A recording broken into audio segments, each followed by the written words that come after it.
పంచతులసి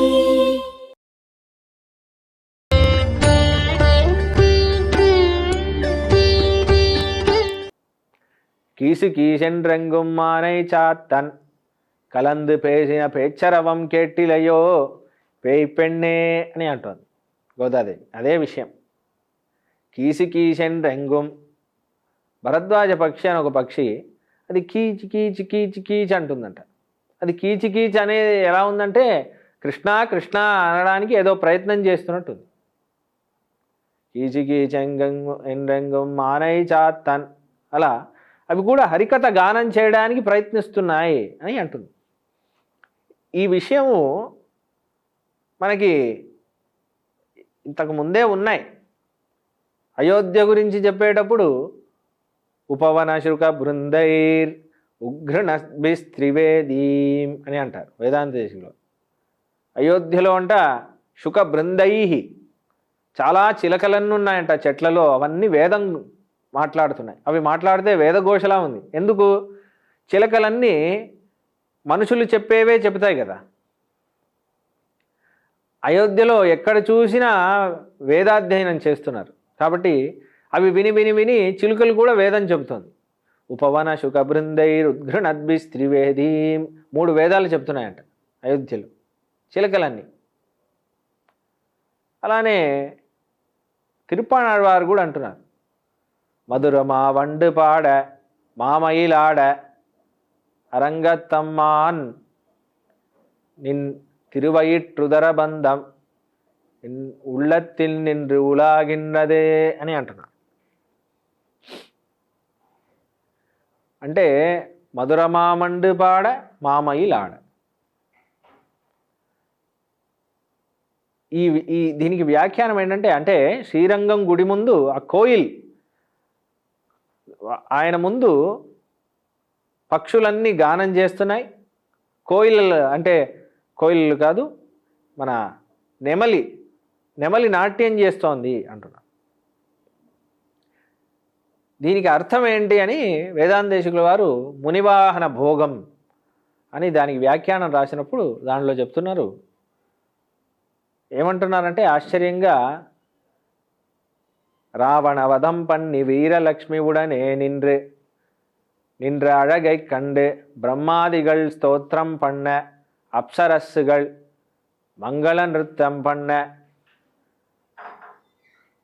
ஆத்மானம் மானுஷம் மன்யே என்கிற பெருமாளுடைய இந்த அனுகுணம் ஆய் முக்தரும் நித்தியரும் கூடி வந்தார் என்னும் படி இந்த గీత నృత్యంగళాల్ మంగళోద్ధారణమాన కోయిలాళ్వార్ అని అంటారు. దీనికి ఇంత పెద్ద వ్యాఖ్యానం ఏంటంటే చాలా అద్భుతమైన మీనింగ్ ఉంది దీంట్లో. ఏంటంటే ఇక్కడ పక్షులు గానం చేస్తున్నాయి కదా, అవన్నీ దేవతలు చేసే గానం.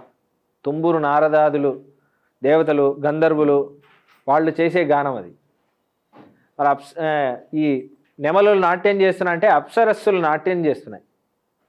అవి ఎందుకు వీళ్ళందరూ వచ్చి శ్రీరంగం ముందు నాట్యం చేస్తున్నారు అంటే, శ్రీరంగం కోయిలాళ్వార్ ఆ మండపంలో వచ్చి నాట్యం ఎందుకు చేస్తున్నారంటే, వేదాంతేశకులు వారు అంటున్నారు, ఆత్మానం మానుషం మన్యేంద్ర, అప్పుడు రావణవధం చేసినప్పుడు ఆ అందాన్ని చూసి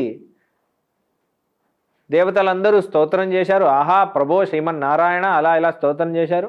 అప్సరస్సులు పూలు కురిపిస్తూ నాట్యం చేస్తుంటే ఆయన ఏమన్నారు, నేనెవరు, నేను ప్రభువునా, ఆత్మానం మానుషం మన్యే రామం దశరథాత్మజం అని అంటాడు రాముడు. నేను ఒక సాధారణమైన మనుష్యుని, నేను శ్రీమన్నారాయణుని కాదు, అలా అలా ఇలా మాట్లాడతాడు. అంటే రహస్యంగా, ఎందుకంటే మనిషిలా అవతారం చేశాడు కదా, అప్పుడు ఆయన తన పరత్వాన్ని ఒప్పుకోడు కాబట్టి వీళ్ళు చేసే స్తుతులను ఆయన స్వీకరించడు అనమాట. కాబట్టి ఆ అయోధ్యలో ఉన్న ఆ రాముడు ఆరాధించిన స్వామియే కదా ఈ రంగనాథ స్వామి. అప్పుడైతే స్వామి స్వీకరించలేదు. ఇప్పుడు అర్చామూర్తి యొక్క నియమమే అర్చన, స్తుతి, గానం అంతా స్వీకరించాలి కాబట్టి ఇక్కడ చేద్దాం అని దేవతలందరూ ఇక్కడ దిగవచ్చి చేస్తున్నారు అని అంటున్నారు.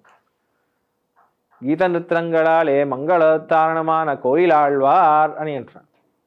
స్వామివారు ఎప్పుడు శ్రీరంగం గురించి చెప్పేటప్పుడు కోయిలాళ్వార్ కోయిలాళ్వార్ కోయిలాళ్వార్ అని అంటారు. కోయిలాళ్వార్ అంటే ఏంటంటే ఆ మండపమే చాలా మనకి చాలా శ్రేష్టమైన చాలా ముఖ్యం. ఎందుకంటే అదే శ్రీవైకుంఠం. ఈ కోయిలాళ్వార్ అనేది చాలా ముఖ్యం. కృపయా స్నేహగర్భయా అంటారు వైకుంఠ గద్యంలో. స్వామి రంగనాథుణ్ణి మొక్కడం తర్వాత ముందు ఆ క్షేత్రాన్ని మొక్కాలి, ఆ మండపాన్ని మొక్కాలి. రంగనాథుడు ఉన్న ఆ క్షేత్రాన్ని దాన్ని మొక్కాలి అని అంటారు. అయితే ఇది మనకి ఎలా తెలుస్తుందంటే, భరతుడు కూడా రాముడు యుద్ధం చేసేసి పుష్పక విమానంలో వస్తున్నాడు. భరతుడు 14 సంవత్సరాలు ప్రతీక్ష చేస్తున్నాడు రాముడు ఎప్పుడెప్పుడు వస్తాడు అని.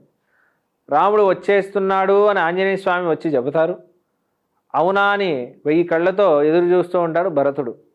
అప్పుడే పుష్పక విమానంలో స్వామి వానరుల సైన్యంతో సీతమ్మతో దిగి వస్తున్నప్పుడు పుష్పక విమానంలో ఆ పుష్పక విమానాన్ని చూసే మొక్కేస్తారు భరతుడు. ప్రాంజలిం భరత కృత్వా అని అంటారు వాల్మీకి మహర్షి. ముందు దాన్నే మొక్కేస్తున్నారు. అలా ఆ కోయిలాళ్వార్ ఆ గుడిని చూసే మొక్కేయాలి, ఆ మండపాన్ని చూసే మొక్కాలి. మన ఇంట్లో కూడా మండపాన్ని అలంకరించుకొని పెట్టుకోవాలి. ఇదే విషయం చెబుతూ వస్తున్నాను ఎందుకంటే చాలా ముఖ్యం. అందుకే మనం కోయిల్ అనే చూస్తున్నాం. తోళాద తనివీరన్ తొడుద కోయిల్, రాముడు ఆరాధించిన గుడి అది. ఆ మండపంతో పాటు ఆరాధించాడు కదా రాముడు. తునయాన వీడనర్కు తునయాన్ కోయిల్, రాముడికి సహాయంగా విభీషణుడు ఉన్నాడు. ఆ విభీషణుడికి నేను నీకు సహాయంగా ఉంటాను పదా అని అంటున్నాడు రంగనాథ స్వామి. ఇలంగయర్కోన్ వழிపాడు చెయ్యి గోయిల్ అంటారు మన తొండరిపొడి ఆళ్వార్. ఆ లంకాధిపతి అయిన విభీషణుడు శ్రీరంగంలో ఇంకా సేవ చేస్తున్నాడని ఐతిహ్యం ఉంది. విభీషణుడు కూడా ఉంటాడు పక్కనే, రంగనాథ స్వామి పక్కనే ఉంటాడు ఇంకా కూడా ఆయన. ఎందుకంటే ఆ ప్రతిష్ఠ చేసింది ఆయనే కదా, విభీషణుడే ప్రతిష్ఠ చేశాడు. కాబట్టి అదొక విషయం.